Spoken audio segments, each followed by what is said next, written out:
جماعت کے ساتھ دو دو کھجوریں کھانے کی ممانعت۔ جبلہ بن سحیم بیان کرتے ہیں کہ جن دنوں لوگ قحط سالی میں مبتلا تھے، حضرت عبداللہ بن زبیر رضی اللہ تعالی عنہ ہمیں کھجوریں کھلاتے تھے۔ جس وقت ہم کھجوریں کھا رہے تھے اس وقت حضرت ابن عمر تشریف لے آئے۔ حضرت ابن عمر نے فرمایا، دو دو کھجوریں ملا کر مت کھاؤ، کیونکہ رسول اللہ صلی اللہ علیہ وسلم نے اس طرح ملا کر کھجوریں کھانے سے منع فرمایا ہے۔ ہاں، اگر کوئی شخص اپنے بھائی سے اجازت لے لے تو پھر کوئی حرج نہیں۔ شعبہ کہتے ہیں کہ میرے خیال میں اجازت لینے کا قول حضرت ابن عمر کا ہے۔ امام مسلم نے اس حدیث کی دو اور سندیں بیان کی ہیں۔ ان دونوں حدیثوں میں شعبہ کا قول نہیں ہے، اور نہ یہ ہے کہ اس زمانے میں لوگ قحط میں مبتلا تھے۔ حضرت ابن عمر رضی اللہ تعالیٰ عنہ بیان کرتے ہیں کہ رسول اللہ صلی اللہ علیہ وسلم نے اس سے منع فرمایا ہے کہ کوئی شخص اپنے ساتھیوں کی اجازت لیے بغیر دو دو کھجوروں کو ملا کر کھائے۔ کھجور اور دیگر طعام وغیرہ کو اپنے اہل و عیال کے لیے ذخیرہ کرنے کا بیان۔ حضرت عائشہ رضی اللہ تعالی عنہ بیان کرتی ہیں کہ نبی کریم صلی اللہ علیہ وسلم نے فرمایا، جس گھر میں کھجوریں ہوں وہ لوگ بھوکے نہیں ہوتے۔ حضرت عائشہ رضی اللہ تعالی عنہ بیان کرتی ہیں کہ رسول اللہ صلی اللہ علیہ وسلم نے فرمایا، اے عائشہ، جس گھر میں کھجوریں نہ ہوں وہ لوگ بھوکے ہیں۔ اے عائشہ، جس گھر میں کھجوریں نہ ہوں وہ لوگ بھوکے ہیں۔ آپ نے یہ کلمات 2 یا 3 بار فرمائے۔ مدینہ منورہ کی کھجوروں کی فضیلت کا بیان۔ جس شخص نے مدینہ کے 2 پتھریلے کناروں کے درمیان صبح کے وقت 7 کھجوریں کھائیں، اس کو شام تک کوئی زہر نقصان نہیں پہنچائے گا۔ حضرت سعد بن ابی وقاص رضی اللہ تعالیٰ عنہ بیان کرتے ہیں کہ رسول اللہ صلی اللہ علیہ وسلم نے فرمایا، جس نے صبح کو مدینہ منورہ کی 7 اجوا کھجوریں کھا لی، اس کو اس دن زہر نقصان پہنچا سکے گا نہ جادو۔ ایک اور سند سے بھی یہ حدیث مروی ہے، اور اس میں یہ الفاظ نہیں ہیں کہ میں نے نبی کریم صلی اللہ علیہ وسلم سے سنا ہے۔ حضرت عائشہ رضی اللہ تعالی عنہ بیان کرتی ہیں کہ رسول اللہ صلی اللہ علیہ وسلم نے فرمایا، مدینہ کے بالائی حصے کی اجوا کھجوروں میں شفا ہے، یا صبح کے وقت ان کا استعمال شفا کا سبب ہے۔ کھمبی کی فضیلت اور اس سے آنکھ کا علاج۔ حضرت عمر بن نفیل رضی اللہ تعالی عنہ بیان کرتے ہیں کہ نبی کریم صلی اللہ علیہ وسلم نے فرمایا، کھمبی من کی ایک قسم ہے اور اس کا پانی آنکھوں کے لیے شفا ہے۔ حضرت سعید بن زید رضی اللہ تعالی عنہ بیان کرتے ہیں کہ نبی کریم صلی اللہ علیہ وسلم نے فرمایا، کھمبی من کی ایک قسم ہے اور اس کا پانی آنکھوں کے لیے شفا ہے۔ حضرت سعید بن زید رضی اللہ تعالی عنہ بیان کرتے ہیں کہ نبی کریم صلی اللہ علیہ وسلم نے فرمایا، شعبہ بیان کرتے ہیں کہ جب مجھ سے حکم نے یہ روایت بیان کی تو میں نے عبد الملک کی روایت کی وجہ سے اس کا انکار نہ کیا۔ حضرت سعید بن زید رضی اللہ تعالی عنہ بیان کرتے ہیں کہ رسول اللہ صلی اللہ علیہ وسلم نے فرمایا، کھمبی اس من سے ہے جس کو اللہ تعالیٰ نے بنی اسرائیل پر نازل کیا تھا، اور اس کا پانی آنکھوں کے لیے شفا ہے۔ حضرت سعید بن زید رضی اللہ تعالی عنہ بیان کرتے ہیں کہ نبی کریم صلی اللہ علیہ وسلم نے فرمایا، کھمبی اس من سے ہے جس کو اللہ تعالیٰ نے حضرت موسیٰ علیہ السلام پر نازل کیا تھا، اور اس کا پانی آنکھوں کے لیے شفا ہے۔ حضرت سعید بن زید رضی اللہ تعالی عنہ بیان کرتے ہیں کہ رسول اللہ صلی اللہ علیہ وسلم نے فرمایا، کھمبی اس من سے ہے جس کو اللہ عز و جل نے بنی اسرائیل پر نازل کیا تھا، اور اس کا پانی آنکھوں کے لیے شفا ہے۔ حضرت سعید بن زید رضی اللہ تعالی عنہ بیان کرتے ہیں کہ رسول اللہ صلی اللہ علیہ وسلم نے فرمایا، کھمبی من سے ہے اور اس کا پانی آنکھوں کے لیے شفا ہے۔ پیلو کے سیاہ پھل کی فضیلت۔ حضرت جابر بن عبداللہ رضی اللہ تعالی عنہ بیان کرتے ہیں، مر الزہران ایک مقام میں رسول اللہ صلی اللہ علیہ وسلم کے ساتھ تھے اور ہم پیلو چن رہے تھے۔ رسول اللہ صلی اللہ علیہ وسلم نے فرمایا، سیاہ پیلو تلاش کرو۔ ہم نے عرض کیا، یا رسول اللہ صلی اللہ علیہ وسلم، یوں لگتا ہے جیسے آپ نے بکریاں چرائی ہوں۔ آپ صلی اللہ علیہ وسلم نے فرمایا، ہاں، ہر نبی نے بکریاں چرائی ہیں۔ سرکے کی فضیلت اور اس کو سالن کی جگہ استعمال کرنا۔ حضرت عائشہ رضی اللہ تعالی عنہا بیان کرتی ہیں کہ نبی کریم صلی اللہ علیہ وسلم نے فرمایا، سرکہ بہترین سالن ہے۔ امام مسلم نے اس حدیث کی ایک اور سند بیان کی ہے، اس میں الادم کا لفظ بغیر شک کے مذکور ہے۔ حضرت جابر بن عبداللہ رضی اللہ تعالی عنہ بیان کرتے ہیں کہ نبی کریم صلی اللہ علیہ وسلم نے اپنے گھر والوں سے سالن مانگا۔ انہوں نے کہا ہمارے پاس تو صرف سرکہ ہے۔ آپ صلی اللہ علیہ وسلم نے سرکہ منگا کر روٹی کھانا شروع کر دی اور آپ فرماتے جاتے تھے سرکہ بہترین سالن ہے، سرکہ بہترین سالن ہے۔ حضرت جابر بن عبداللہ رضی اللہ تعالیٰ عنہ بیان کرتے ہیں کہ ایک دن رسول اللہ صلی اللہ علیہ وسلم میرا ہاتھ پکڑ کر اپنے گھر لے گئے۔ آپ کے سامنے روٹی کے ٹکڑے لائے گئے۔ آپ نے پوچھا کوئی سالن ہے؟ انہوں نے کہا تھوڑا سا سرکہ ہے۔ آپ نے فرمایا سرکہ تو بہترین سالن ہے۔ حضرت جابر بن عبداللہ رضی اللہ تعالیٰ عنہ کہتے ہیں کہ جس دن سے میں نے رسول اللہ صلی اللہ علیہ وسلم سے یہ سنا ہے میں سرکے سے محبت کرتا ہوں۔ اور حضرت طلحہ کہتے ہیں جس دن سے میں نے حضرت جابر سے یہ حدیث سنی ہے میں بھی سرکے کو پسند کرتا ہوں۔ حضرت جابر بن عبداللہ رضی اللہ تعالیٰ عنہ بیان کرتے ہیں کہ رسول اللہ صلی اللہ علیہ وسلم میرا ہاتھ پکڑ کر اپنے گھر لے گئے۔ یہ بھی حسب سابق ہے۔ اس میں یہ ذکر ہے کہ سرکہ بہترین سالن ہے اور اس کے بعد کا حصہ نہیں ہے۔ حضرت جابر بن عبداللہ رضی اللہ تعالیٰ عنہ بیان کرتے ہیں کہ میں اپنے گھر میں بیٹھا ہوا تھا کہ میرے پاس رسول اللہ صلی اللہ علیہ وسلم کا گزر ہوا۔ آپ نے میری طرف اشارہ کیا، میں اٹھ کر آپ کے پاس آیا۔ آپ نے میرا ہاتھ پکڑا اور چل پڑے، حتیٰ کہ آپ ازواج مطہرات کے حجروں میں سے کسی کے حجرے پر آئے۔ آپ وہاں داخل ہو گئے اور مجھے بھی آنے کی اجازت دی۔ ازواج مطہرات نے پردہ کر لیا۔ آپ نے فرمایا کچھ کھانے کو ہے؟ گھر والوں نے کہا ہے، اور 3 روٹیاں لائی گئیں اور ان کو نبی کریم صلی اللہ علیہ وسلم کے سامنے رکھ دیا گیا۔ رسول اللہ صلی اللہ علیہ وسلم نے ایک روٹی اپنے سامنے رکھی اور ایک روٹی میرے سامنے رکھی۔ پھر آپ نے تیسری روٹی کے 2 ٹکڑے کیے، آدھی میرے سامنے رکھی اور آدھی اپنے سامنے رکھ لی۔ پھر آپ صلی اللہ علیہ وسلم نے پوچھا کچھ سالن بھی ہے؟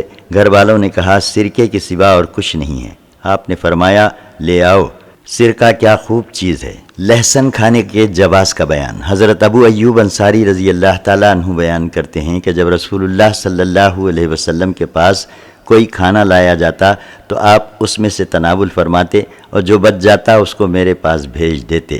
ایک دن آپ نے میرے پاس کھانا بھیجا جس میں سے آپ نے بالکل نہیں کھایا تھا کیونکہ اس میں کچا لہسن تھا۔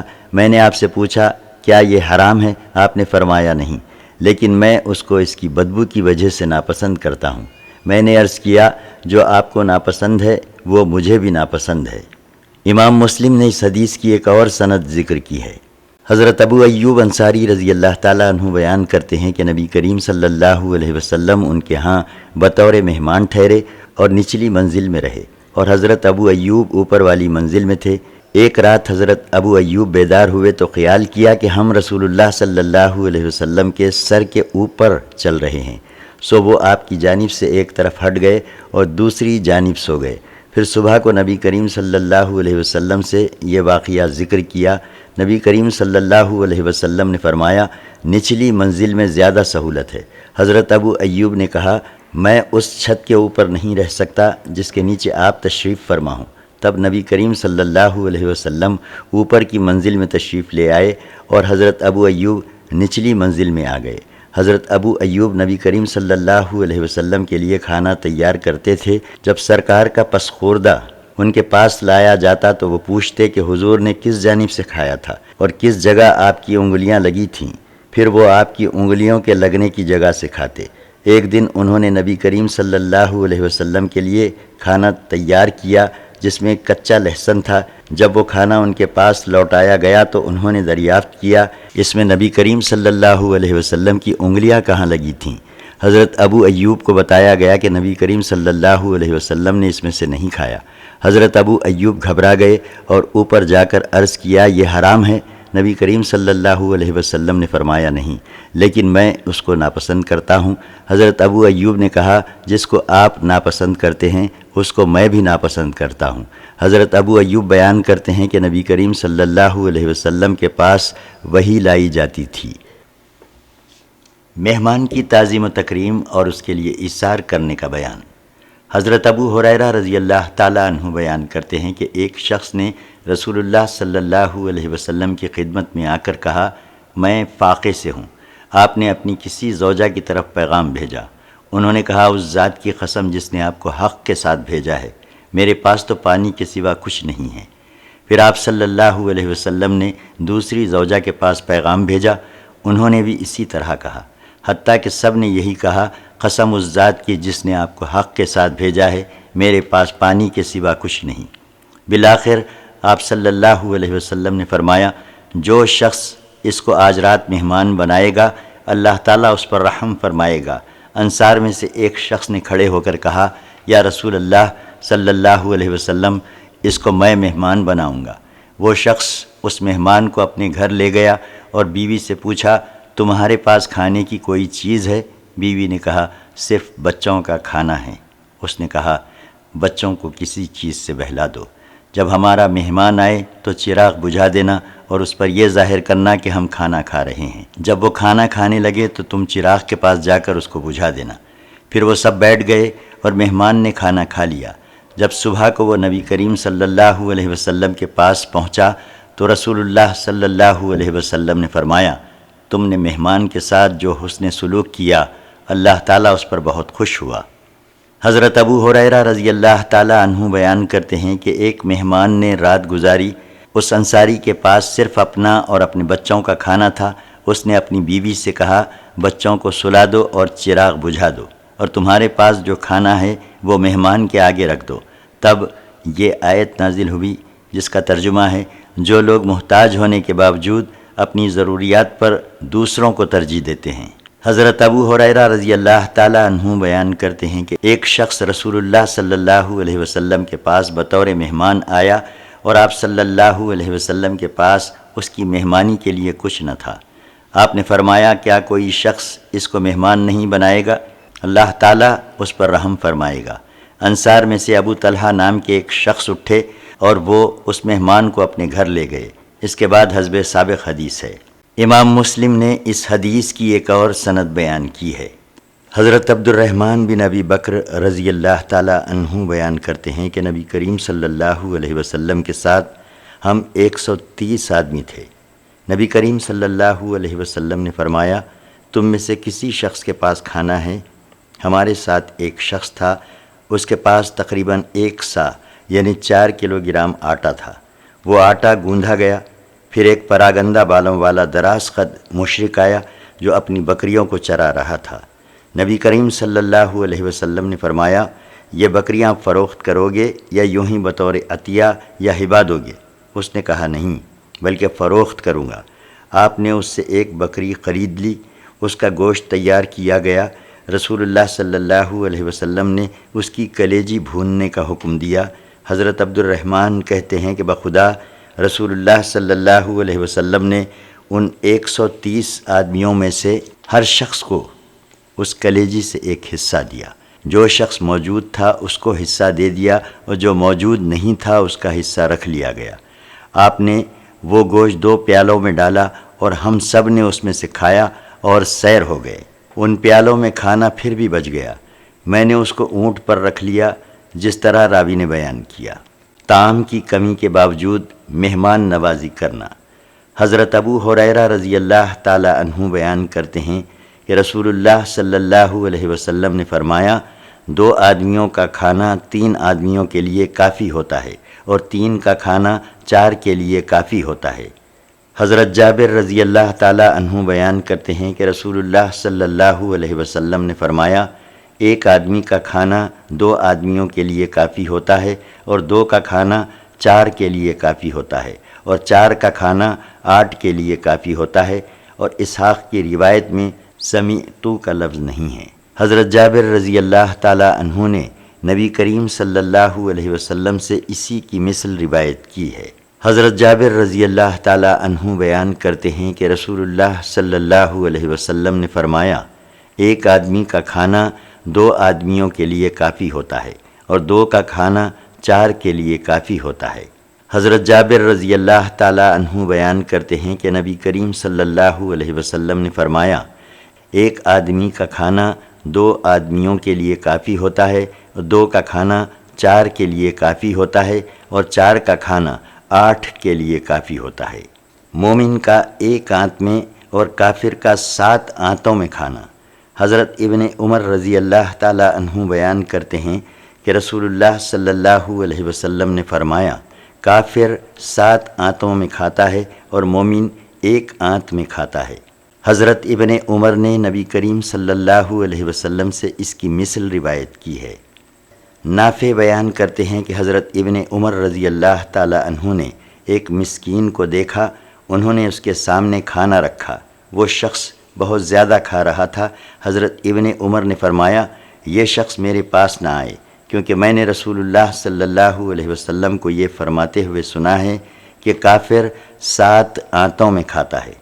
حضرت ابن عمر رضی اللہ تعالی عنہ بیان کرتے ہیں کہ رسول اللہ صلی اللہ علیہ وسلم نے فرمایا، مومن 1 آنت میں کھاتا ہے اور کافر 7 آنتوں میں کھاتا ہے۔ حضرت جابر رضی اللہ تعالی عنہ نے نبی کریم صلی اللہ علیہ وسلم سے اس کی مثل روایت کی ہے۔ اس روایت میں حضرت ابن عمر کا ذکر نہیں ہے۔ حضرت ابو موسیٰ رضی اللہ تعالی عنہ بیان کرتے ہیں کہ نبی کریم صلی اللہ علیہ وسلم نے فرمایا، مومن 1 آنت میں کھاتا ہے اور کافر 7 آنتوں میں کھاتا ہے۔ حضرت ابو ہریرہ رضی اللہ تعالی عنہ نے نبی کریم صلی اللہ علیہ وسلم سے اس کی مثل روایت کی ہے۔ حضرت ابو ہریرہ رضی اللہ تعالی عنہ بیان کرتے ہیں کہ نبی کریم صلی اللہ علیہ وسلم کے پاس ایک مہمان آیا، وہ شخص کافر تھا۔ رسول اللہ صلی اللہ علیہ وسلم نے اس کے لیے ایک بکری کا دودھ دوہنے کا حکم دیا، اس نے وہ دودھ پی لیا۔ پھر دوسری بکری کا دودھ دوہنے کا حکم دیا، اس نے اس کو بھی پی لیا، حتیٰ کہ اس نے اسی طرح 7 بکریوں کا دودھ پی لیا۔ پھر صبح کو وہ اسلام لے آیا۔ رسول اللہ صلی اللہ علیہ وسلم نے اس کے لیے ایک بکری کا دودھ دوہنے کا حکم دیا، اس نے وہ دودھ پی لیا۔ رسول اللہ صلی اللہ علیہ وسلم نے پھر دوسری بکری کا دودھ دوہنے کا حکم دیا، وہ اس کا سارا دودھ نہ پی سکا۔ رسول اللہ صلی اللہ علیہ وسلم نے فرمایا، مسلمان 1 آنت میں پیتا ہے اور کافر 7 آنتوں میں پیتا ہے۔ کھانے میں عیب نہ نکالنا۔ حضرت ابو ہریرہ رضی اللہ تعالی عنہ بیان کرتے ہیں کہ رسول اللہ صلی اللہ علیہ وسلم نے کبھی کسی کھانے کا عیب نہیں نکالا۔ اگر کوئی چیز آپ کو پسند آتی تو آپ اس کو کھا لیتے، اور اگر ناپسند ہوتی تو اس کو ترک کر دیتے۔ کھانے میں عیب نہ نکالنا۔ حضرت ابو ہریرہ رضی اللہ تعالی عنہ بیان کرتے ہیں کہ رسول اللہ صلی اللہ علیہ وسلم نے کبھی کسی کھانے کا عیب نہیں نکالا۔ اگر کوئی چیز آپ صلی اللہ علیہ وسلم کو پسند آتی تو آپ اس کو کھا لیتے، اور اگر ناپسند ہوتی تو اس کو ترک کر دیتے۔ امام مسلم نے اس حدیث کی ایک اور سند بیان کی ہے۔ حضرت ابو ہریرہ رضی اللہ تعالی عنہ بیان کرتے ہیں کہ میں نے رسول اللہ صلی اللہ علیہ وسلم کو کسی کھانے میں کبھی عیب نکالتے نہیں دیکھا۔ اگر آپ کو کبھی کوئی کھانا اچھا لگتا تو اس کو کھا لیتے، اور اچھا نہ لگتا تو اس کو ترک کر دیتے۔ حضرت ابو ہریرہ رضی اللہ تعالی عنہ نے نبی کریم صلی اللہ علیہ وسلم سے اس کی مثل روایت کی ہے۔ لباس اور زیب و زینت کا بیان۔ سونے اور چاندی کے برتنوں کے استعمال کا مردوں اور عورتوں پر حرام ہونا۔ نبی کریم صلی اللہ علیہ وسلم کی زوجہ حضرت ام سلمہ رضی اللہ تعالی عنہا بیان کرتی ہیں کہ رسول اللہ صلی اللہ علیہ وسلم نے فرمایا، جو شخص چاندی کے برتن میں پیتا ہے وہ اپنے پیٹ میں غٹاغٹ جہنم کی آگ بھرتا ہے۔ امام مسلم نے اس حدیث کی 7 سندیں ذکر کی ہیں۔ 7ویں سند میں یہ اضافہ ہے، جو شخص چاندی یا سونے کے برتن میں کھاتا پیتا ہے، اور ابن مسہر کی روایت کے علاوہ اور کسی حدیث میں کھانے اور سونے کا ذکر نہیں ہے۔ حضرت ام سلمہ رضی اللہ تعالی عنہا بیان کرتی ہیں کہ رسول اللہ صلی اللہ علیہ وسلم نے فرمایا، جو شخص سونے یا چاندی کے برتن میں پیتا ہے وہ اپنے پیٹ میں غٹاغٹ جہنم کی آگ بھرتا ہے۔ مردوں اور عورتوں پر سونے اور چاندی کے برتنوں کا حرام ہونا۔ مردوں پر سونے کی انگوٹھی اور ریشم کا حرام ہونا، اور عورتوں کے لیے اس کی اباحت۔ سوید بن مقرن بیان کرتے ہیں کہ میں حضرت برا بن عازب رضی اللہ تعالی عنہ کے پاس گیا تو ان کو یہ کہتے ہوئے سنا کہ رسول اللہ صلی اللہ علیہ وسلم نے ہمیں 7 چیزوں کا حکم دیا ہے اور 7 چیزوں سے روکا ہے: مریض کی عیادت کرنے، جنازے کے ساتھ جانے، چھینک کا جواب دینے، قسم پوری کرنے، مظلوم کی مدد کرنے، دعوت قبول کرنے اور بکثرت سلام کرنے کا حکم دیا ہے۔ انگوٹھی پہننے یا سونے کی انگوٹھی پہننے، چاندی کے برتنوں میں پینے، ریشمی گدوں پر بیٹھنے، خسی یعنی ریشم کی ایک قسم پہننے، ریشمی کپڑا پہننے، استبرق یعنی ریشم کی ایک قسم اور دیباج یعنی ریشم کی ایک قسم پہننے سے منع فرمایا ہے۔ ایک اور سند سے یہ حدیث مروی ہے، اس میں قسم پوری کرنے کا ذکر نہیں ہے، اس کے بجائے گمشدہ چیز کو تلاش کرانے کا ذکر ہے۔ امام مسلم نے اس حدیث کی 2 سندیں ذکر کیں، اس میں قسم کو پورا کرنے کا ذکر ہے، اور چاندی کے برتن میں پینے کے متعلق یہ ہے کہ جس نے دنیا میں چاندی کے برتن میں پیا وہ آخرت میں چاندی کے برتن میں نہیں پیے گا۔ امام مسلم نے اس حدیث کی ایک اور سند ذکر کی، اس میں موخر الذکر زیادتی کا ذکر نہیں ہے۔ امام مسلم نے اس حدیث کی 3 سندیں ذکر کی ہیں، اس میں سلام کی اشاعت کی جگہ سلام کے جواب دینے کا ذکر ہے، اور کہا کہ آپ نے ہمیں سونے کی انگوٹھی یا سونے کے چھلے سے منع فرمایا۔ امام مسلم نے اس حدیث کی ایک اور سند ذکر کی، اس میں افشاء السلام اور قطم الذہب کے الفاظ بغیر شک کے ذکر ہیں۔ عبداللہ بن عقیم کہتے ہیں کہ ہم مدائن میں حضرت حذیفہ کے پاس تھے، پھر اس کی مثل حدیث ذکر کی، اس حدیث میں قیامت کے دن کا ذکر نہیں ہے۔ ابن عقیم کہتے ہیں کہ ہم مدائن میں حضرت حذیفہ کے پاس تھے، پھر اس کی مثل حدیث ہے، اس میں قیامت کے دن کا ذکر نہیں ہے۔ عبد الرحمن بن ابی لیلہ کہتے ہیں کہ میں مدائن میں حضرت حذیفہ کے پاس گیا، ان کے پاس ایک شخص چاندی کا برتن لے کر آیا، اس کے بعد ابن عقیم کی روایت کے مثل ہے۔ امام مسلم نے اس حدیث کی 3 سندیں ذکر کیں، ان میں معاذ کے علاوہ اور کسی کی روایت میں یہ نہیں ہے کہ میں حضرت حذیفہ کے پاس گیا، ان میں صرف اتنا ذکر ہے کہ حضرت حذیفہ نے پانی مانگا۔ حضرت حذیفہ رضی اللہ تعالی عنہ نے نبی کریم صلی اللہ علیہ وسلم سے اس کی مثل حدیث روایت کی۔ عبد الرحمن بن ابی لیلہ بیان کرتے ہیں کہ حضرت حذیفہ رضی اللہ تعالی عنہ نے پانی مانگا تو ان کو ایک مجوسی نے چاندی کے برتن میں پانی پلایا۔ حضرت حذیفہ نے کہا، میں نے رسول اللہ صلی اللہ علیہ وسلم سے یہ سنا ہے، ریشم پہنو نہ دیباج پہنو، اور سونے اور چاندی کے برتن میں نہ پیو، اور نہ ان کی رکابیوں یعنی پلیٹوں میں کھاؤ، کیونکہ یہ برتن کفار کے لیے دنیا میں ہیں۔ لباس کا بیان، مردوں کے لیے ریشم وغیرہ پہننے کی حرمت کا بیان۔ حضرت ابن عمر رضی اللہ تعالی عنہ بیان کرتے ہیں کہ حضرت عمر بن خطاب نے دیکھا کہ مسجد کے دروازے پر ایک ریشمی حلہ یعنی ایک قسم کی 2 چادریں بک رہا ہے۔ انہوں نے کہا کہ یا رسول اللہ صلی اللہ علیہ وسلم، کاش آپ اس حلے کو خرید لیں اور عام لوگوں کے لیے جمعے کے دن پہنیں، اور اس وقت پہنیں جب آپ سے کوئی وفد ملاقات کے لیے آئے۔ رسول اللہ صلی اللہ علیہ وسلم نے فرمایا اس کو صرف وہ لوگ پہنتے ہیں جن کا آخرت میں کوئی حصہ نہیں ہوتا۔ پھر رسول اللہ صلی اللہ علیہ وسلم کے پاس کچھ ریشمی حلے آئے، آپ صلی اللہ علیہ وسلم نے حضرت عمر کو بھی ان میں سے ایک حلہ دیا۔ حضرت عمر نے کہا، یا رسول اللہ صلی اللہ علیہ وسلم، آپ نے مجھے یہ حلہ پہننے کے لیے دیا ہے، حالانکہ آپ نے اتارید کے حلے میں ایسا فرمایا تھا۔ رسول اللہ صلی اللہ علیہ وسلم نے فرمایا، میں نے یہ حلہ تم کو پہننے کے لیے نہیں دیا۔ پھر حضرت عمر نے وہ حلہ مکہ میں اپنے مشرک بھائی کو دے دیا۔ امام مسلم نے 2 سندوں کے ساتھ ذکر کیا کہ حضرت ابن عمر نے نبی کریم صلی اللہ علیہ وسلم سے اس حدیث کی مثل روایت کی ہے۔ حضرت ابن عمر رضی اللہ تعالی عنہ بیان کرتے ہیں کہ حضرت عمر نے دیکھا اتارد تمیمی بازار میں ایک ریشمی حلہ لیے بیٹھا ہے۔ یہ شخص بادشاہوں کے پاس جاتا تھا اور اس سے داد و دہش وصول کرتا تھا۔ حضرت عمر نے کہا، یا رسول اللہ، میں نے دیکھا کہ بازار میں اتارد ریشمی حلہ بیچ رہا ہے، کاش آپ اس سے حلہ خرید لیتے، اور جب عرب کے وفود آپ سے ملنے کے لیے آتے تو آپ اس کو زیب تن فرماتے۔ حضرت ابن عمر کہتے ہیں کہ میرا گمان ہے کہ حضرت عمر نے کہا تھا اور آپ اس کو جمعے کے دن پہنتے۔ رسول اللہ صلی اللہ علیہ وسلم نے فرمایا، دنیا میں ریشم کو صرف وہ شخص پہنتا ہے جس کا آخرت میں کوئی حصہ نہیں ہوتا، اور اس واقعے کے بعد رسول اللہ صلی اللہ علیہ وسلم کے پاس کئی ریشمی حلے آئے۔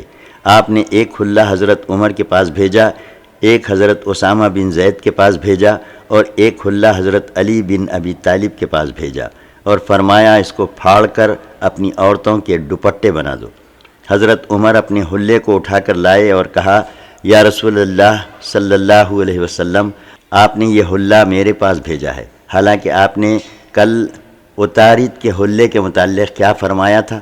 آپ نے فرمایا میں نے تمہارے پاس یہ حلہ اس لیے نہیں بھیجا کہ اس کو تم خود پہنو، لیکن میں نے تمہارے پاس اس لیے بھیجا ہے کہ تم اس سے فائدہ حاصل کرو۔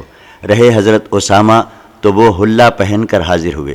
رسول اللہ صلی اللہ علیہ وسلم نے ان کو اس طرح دیکھا جس سے انہوں نے یہ جان لیا کہ آپ کو یہ پہننا ناگوار ہوا ہے۔ انہوں نے کہا کہ یا رسول اللہ، آپ مجھے کیوں اس طرح دیکھ رہے ہیں، حالانکہ آپ نے خود اس حلے کو میرے پاس بھیجا تھا۔ آپ نے فرمایا میں نے اس لیے نہیں بھیجا تھا کہ تم خود اس کو پہنو، لیکن میں نے تمہارے پاس اس حلے کو اس لیے بھیجا تھا کہ تم اس کو پھاڑ کر اپنی عورتوں کے دوپٹے بنا لو۔ حضرت عبداللہ بن عمر رضی اللہ تعالیٰ عنہ بیان کرتے ہیں کہ حضرت عمر نے بازار میں استبرق کا ایک حلہ فروخت ہوتے ہوئے دیکھا۔ وہ اس حلے کو لے کر رسول اللہ صلی اللہ علیہ وسلم کی خدمت میں حاضر ہوئے اور کہا یا رسول اللہ صلی اللہ علیہ وسلم، اس کو خرید لیجئے اور عید کے موقع پر اور آنے جانے والوں کے موقع پر اظہار زینت کے لیے اس کو پہنا کیجئے۔ رسول اللہ صلی اللہ علیہ وسلم نے فرمایا یہ صرف ان لوگوں کا لباس ہے جن کا آخرت میں کوئی حصہ نہیں ہوتا۔ پھر جب تک خدا کو منظور تھا حضرت عمر ٹھہرے رہے۔ پھر رسول اللہ صلی اللہ علیہ وسلم نے ان کے پاس دیباج کا ایک جبہ بھیجا۔ حضرت عمر نے اس کو لے کر رسول اللہ صلی اللہ علیہ وسلم کی خدمت میں حاضر ہوئے اور کہا یا رسول اللہ، آپ نے فرمایا تھا یہ ان لوگوں کا لباس ہے جن کا آخرت میں کوئی حصہ نہیں ہے، پھر آپ نے یہی میرے پاس بھیج دیا۔ رسول اللہ صلی اللہ علیہ وسلم نے فرمایا تم اس کو فروخت کر کے ان پیسوں کو اپنے کام میں لے آؤ۔ امام مسلم نے اس حدیث کی ایک اور سند ذکر کی ہے۔ حضرت ابن عمر رضی اللہ تعالیٰ عنہ بیان کرتے ہیں کہ حضرت عمر نے آل اتارد کے کسی آدمی کے پاس دیباج یا ریشم کی قبا دیکھی۔ حضرت عمر نے رسول اللہ صلی اللہ علیہ وسلم سے عرض کیا کاش آپ اس کو خرید لیں۔ آپ صلی اللہ علیہ وسلم نے فرمایا اس کو صرف وہ لوگ پہنتے ہیں جن کا آخرت میں کوئی حصہ نہیں ہوتا۔ پھر رسول اللہ صلی اللہ علیہ وسلم کو ایک ریشمی حلہ ہدیہ کیا گیا۔ آپ صلی اللہ علیہ وسلم نے وہ حلہ میرے پاس بھیج دیا۔ میں نے کہا آپ نے وہ حلہ میرے پاس بھیج دیا، حالانکہ میں آپ سے اس کے متعلق وہ سن چکا ہوں جو آپ نے فرمایا تھا۔ آپ صلی اللہ علیہ وسلم نے فرمایا میں نے اس کو تمہارے پاس صرف اس لیے بھیجا ہے کہ تم اس سے فائدہ اٹھاؤ۔ حضرت ابن عمر رضی اللہ تعالیٰ عنہ بیان کرتے ہیں کہ حضرت عمر بن خطاب رضی اللہ تعالیٰ عنہ نے آل اتارد کے ایک شخص کے پاس حلہ دیکھا، اس کے بعد حدیث مثل سابق ہے۔ البتہ اس میں یہ ہے کہ میں نے تمہارے پاس یہ اس لیے بھیجا ہے کہ تم اس سے فائدہ اٹھاؤ اور تمہارے پاس اس کو پہننے کے لیے نہیں بھیجا۔ یحییٰ بن ابی اسحاق بیان کرتے ہیں کہ سالم بن عبداللہ نے مجھ سے استبرق کے متعلق دریافت کیا۔ میں نے کہا کہ وہ موٹا اور سخت دیباج ہے۔ میں نے حضرت عبداللہ بن عمر رضی اللہ عنہ کو یہ کہتے ہوئے سنا ہے کہ حضرت عمر رضی اللہ تعالی عنہ نے ایک شخص کے پاس استبرق کا حلہ دیکھا، وہ اس کو نبی کریم صلی اللہ علیہ وسلم کے پاس لے کر آئے۔ اس کے بعد مثل سابق حدیث ہے، البتہ اس میں یہ ہے کہ آپ صلی اللہ علیہ وسلم نے فرمایا میں نے یہ جبہ تمہارے پاس اس لیے بھیجا ہے کہ تم اس سے مالی فائدہ حاصل کرو۔ حضرت اسماء بنت ابو بکر صدیق کے غلام کا نام عبداللہ تھا، وہ عطا کے لڑکے کے ماموں تھے۔ وہ کہتے ہیں کہ حضرت اسماء نے مجھے حضرت عبداللہ بن عمر کے پاس بھیجا اور یہ کہا کہ مجھے معلوم ہوا ہے کہ آپ 3 چیزوں کو حرام کہتے ہیں، کپڑوں کے نقش و نگار کو، سرخ گدوں کو اور ماہ رجب کے تمام روزے رکھنے کو۔ حضرت عبداللہ بن عمر نے کہا آپ نے جو رجب کے متعلق ذکر کیا ہے تو جو شخص دائمی روزے رکھتا ہو وہ رجب کے روزوں کو حرام کیسے کہہ سکتا ہے؟ باقی رہا کپڑوں کے نقش و نگار کا مسئلہ، تو بات یہ ہے کہ میں نے حضرت عمر رضی اللہ تعالی عنہ سے یہ سنا ہے کہ رسول اللہ صلی اللہ علیہ وسلم نے فرمایا ریشم کو صرف وہ شخص پہنتا ہے جس کا آخرت میں کوئی حصہ نہیں ہے، اور مجھے یہ خدشہ تھا کہ نقش و نگار بھی شاید ریشم سے بنائے جاتے ہیں۔ رہا سرخ گدا، تو عبداللہ بن عمر کا گدا بھی سرخ رنگ کا ہے۔ راوی کہتے ہیں کہ میں یہ جوابات لے کر حضرت اسماء رضی اللہ تعالی عنہ کے پاس گیا اور ان کو وہ جوابات بتلائے۔ حضرت اسماء نے کہا یہ رسول اللہ صلی اللہ علیہ وسلم کا جبہ ہے۔ انہوں نے ایک طیالسی کسروانی جبہ نکالا جس کی آستینوں اور گریبان پر ریشم کے نقش و نگار بنے ہوئے تھے۔ حضرت اسماء نے کہا یہ جبہ حضرت عائشہ کی وفات تک ان کے پاس تھا، اور جب ان کی وفات ہوئی تو پھر میں نے اس پر قبضہ کر لیا۔ نبی کریم صلی اللہ علیہ وسلم اس جبے کو پہنتے تھے۔ ہم اس جبے کو دھو کر اس کا پانی بیماروں کو پلاتے ہیں اور اس جبے سے ان کے لیے شفا طلب کرتے ہیں۔ خلیفہ بن کعب ابی زبیان کہتے ہیں کہ حضرت عبداللہ بن زبیر رضی اللہ تعالی عنہ نے خطبے میں کہا سنو، اپنی عورتوں کو ریشم نہ پہناؤ، کیونکہ میں نے حضرت عمر بن خطاب کو یہ حدیث بیان کرتے ہوئے سنا ہے کہ رسول اللہ صلی اللہ علیہ وسلم نے فرمایا ریشم نہ پہنو، کیونکہ جس نے دنیا میں ریشم پہنا وہ آخرت میں ریشم نہیں پہنے گا۔ ابو عثمان بیان کرتے ہیں کہ جس وقت ہم آذربائیجان میں تھے، حضرت عمر نے ہمیں لکھا اے عتبہ بن فرخد، تمہارے پاس جو مال ہے اس میں تمہاری کوشش کا دخل ہے، نہ تمہارے باپ کی کوشش کا دخل ہے، نہ تمہاری ماں کی کوشش کا دخل ہے۔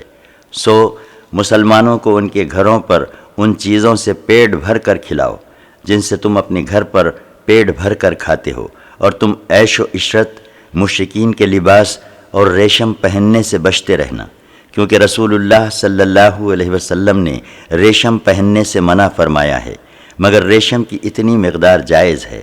یہ فرما کر رسول اللہ صلی اللہ علیہ وسلم نے اپنی 2 انگلیاں درمیانی انگلی اور انگشت شہادت ملا کر بلند فرمائیں۔ زبیر نے بھی اپنی 2 انگلیاں بلند کیں۔ امام مسلم نے 2 سندوں کے ساتھ نبی کریم صلی اللہ علیہ وسلم سے اس کی مثل روایت کی ہے۔ ابو عثمان کہتے ہیں کہ ہم عتبہ بن فرخد کے ساتھ تھے کہ ہمارے پاس حضرت عمر رضی اللہ تعالی عنہ کا یہ مکتوب آیا کہ رسول اللہ صلی اللہ علیہ وسلم نے فرمایا ریشم کو صرف وہی شخص پہنے گا جس کو آخرت میں کوئی حصہ نہیں ملے گا، البتہ ریشم کی اتنی مقدار جائز ہے۔ ابو عثمان نے اپنے انگوٹھے کے ساتھ ملی ہوئی 2 انگلیوں کے ساتھ اشارہ کیا۔ پھر جب میں نے طیالسہ کی چادر کو دیکھا تو ان انگلیوں کو طیالسہ کی چادر میں دیکھا۔ امام مسلم نے اس حدیث کی ایک اور سند ذکر کی۔ ابو عثمان نہدی کہتے ہیں کہ ہمارے پاس حضرت عمر کا مکتوب آیا، درآں حالانکہ اس وقت ہم آذربائیجان میں تھے، عتبہ بن فرخد کے پاس تھے یا شام میں تھے۔ اس میں یہ لکھا تھا کہ رسول اللہ صلی اللہ علیہ وسلم نے ریشم پہننے سے منع کیا ہے، لیکن 2 انگلیوں کی مقدار کا استثناء کیا ہے۔ ابو عثمان نے کہا کہ ہم نے اس سے نقش و نگار سمجھے۔ امام مسلم نے اس حدیث کی ایک اور سند بیان کی ہے، اس میں ابو عثمان کے قول کا ذکر نہیں ہے۔ حضرت سعید بن غفلہ رضی اللہ تعالی عنہ بیان کرتے ہیں کہ حضرت عمر بن خطاب نے جابیہ میں خطبہ دیتے ہوئے فرمایا نبی کریم صلی اللہ علیہ وسلم نے ریشم پہننے سے منع فرمایا ہے، البتہ 2 یا 3 یا 4 انگلیوں کا استثناء فرمایا ہے۔ امام مسلم نے اس حدیث کی ایک اور سند بیان کی ہے۔ حضرت جابر بن عبداللہ رضی اللہ تعالی عنہ بیان کرتے ہیں کہ نبی کریم صلی اللہ علیہ وسلم نے ایک دن دیباج کی قبا پہنی جو آپ کو ہدیہ کی گئی تھی، پھر آپ نے اس کو اتار دیا اور حضرت عمر کے پاس بھیج دیا۔ آپ سے کہا گیا یا رسول اللہ آپ نے اس کو بہت جلد اتار دیا۔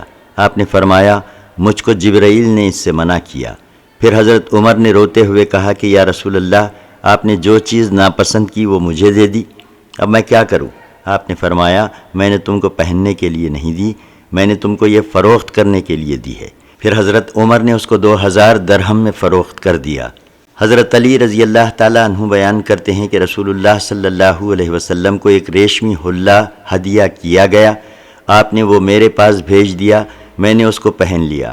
پھر میں نے رسول اللہ صلی اللہ علیہ وسلم کے چہرے پر غضب کے آثار دیکھے۔ آپ نے فرمایا میں نے یہ تمہارے پاس اس لیے نہیں بھیجا تھا کہ تم اس کو پہن لو، میں نے یہ تمہارے پاس اس لیے بھیجا تھا کہ تم اس کو پھاڑ کر عورتوں کے دوپٹے بنا دو۔ امام مسلم نے اس حدیث کی ایک اور سند ذکر کی ہے، اس میں یہ ہے کہ آپ نے مجھے حکم دیا تو میں نے اس کو اپنی عورتوں میں تقسیم کر دیا، اور دوسری سند میں یہ ہے کہ میں نے اس کو اپنی عورتوں میں تقسیم کر دیا، اس میں یہ نہیں ہے کہ آپ نے مجھے حکم دیا۔ حضرت علی رضی اللہ تعالیٰ عنہ بیان کرتے ہیں، عقیدرہ دوما نے نبی کریم صلی اللہ علیہ وسلم کی خدمت میں ریشم کا ایک کپڑا ہدیہ بھیجا، آپ نے وہ کپڑا حضرت علی کو دیا اور فرمایا اس کو پھاڑ کر فاطمہ بنت رسول اللہ، فاطمہ بنت اسد یعنی حضرت علی کی والدہ اور فاطمہ بنت حمزہ کی اوڑھنیاں بنا دو۔ دوسری روایت میں عورتوں کا لفظ ہے۔ حضرت علی بن ابی طالب رضی اللہ تعالیٰ عنہ بیان کرتے ہیں کہ رسول اللہ صلی اللہ علیہ وسلم نے مجھے ایک ریشمی حلہ دیا، میں وہ پہن کر نکلا تو میں نے رسول اللہ صلی اللہ علیہ وسلم کے چہرے پر غضب کے آثار دیکھے، پھر میں نے اس کو پھاڑ کر اپنی عورتوں میں تقسیم کر دیا۔ حضرت انس بن مالک رضی اللہ تعالیٰ عنہ بیان کرتے ہیں کہ رسول اللہ صلی اللہ علیہ وسلم نے حضرت عمر کے پاس ایک سندس کا جبہ بھیجا۔ حضرت عمر نے کہا، آپ نے میرے پاس یہ جبہ بھیجا ہے، حالانکہ آپ اس کے متعلق ایسا ایسا فرما چکے ہیں۔ آپ نے فرمایا، میں نے یہ تمہارے پاس اس لیے نہیں بھیجا کہ تم اس کو پہنو، میں نے تمہارے پاس یہ اس لیے بھیجا ہے کہ تم اس کی قیمت سے فائدہ اٹھاؤ۔ حضرت انس رضی اللہ تعالیٰ عنہ بیان کرتے ہیں کہ رسول اللہ صلی اللہ علیہ وسلم نے فرمایا، جس شخص نے دنیا میں ریشم پہنا وہ اس کو آخرت میں نہیں پہنے گا۔ حضرت ابو امامہ رضی اللہ تعالیٰ عنہ بیان کرتے ہیں کہ رسول اللہ صلی اللہ علیہ وسلم نے فرمایا، جس شخص نے دنیا میں ریشم پہنا وہ اس کو آخرت میں نہیں پہنے گا۔ حضرت عقبہ بن عامر رضی اللہ تعالیٰ عنہ بیان کرتے ہیں کہ رسول اللہ صلی اللہ علیہ وسلم کو ریشم کی ایک قبا ہدیہ میں دی گئی، آپ نے اس کو پہن کر نماز پڑھی، پھر کراہت کے ساتھ اس کو زور سے کھینچ کر اتارا، پھر فرمایا، یہ متقیوں کے لیے مناسب نہیں ہے۔ امام مسلم نے اس حدیث کی ایک اور سند بیان کی ہے، خارش یا کسی اور عذر کی بنا پر مرد کے لیے ریشم پہننے کا جواز۔ حضرت انس بن مالک رضی اللہ تعالیٰ عنہ بیان کرتے ہیں کہ رسول اللہ صلی اللہ علیہ وسلم نے حضرت عبد الرحمن بن عوف اور حضرت زبیر بن عوام کو ایک سفر میں ریشم پہننے کی اجازت دی، کیونکہ ان کو خارش یا کوئی اور تکلیف لاحق ہو گئی تھی۔ امام مسلم نے اس حدیث کی ایک اور سند ذکر کی ہے اور اس میں سفر کا ذکر نہیں ہے۔ حضرت انس رضی اللہ تعالیٰ عنہ بیان کرتے ہیں کہ رسول اللہ صلی اللہ علیہ وسلم نے حضرت زبیر بن عوام اور حضرت عبد الرحمن بن عوف کو خارش کی وجہ سے ریشم پہننے کی اجازت دی۔ امام مسلم نے اس حدیث کی ایک اور سند ذکر کی۔ حضرت انس رضی اللہ تعالیٰ عنہ بیان کرتے ہیں کہ حضرت عبد الرحمن بن عوف اور حضرت زبیر بن عوام رضی اللہ تعالیٰ عنہ نے نبی کریم صلی اللہ علیہ وسلم سے جوؤں کی شکایت کی تو آپ نے ان کو جنگ کے دنوں میں ریشم پہننے کی اجازت دے دی۔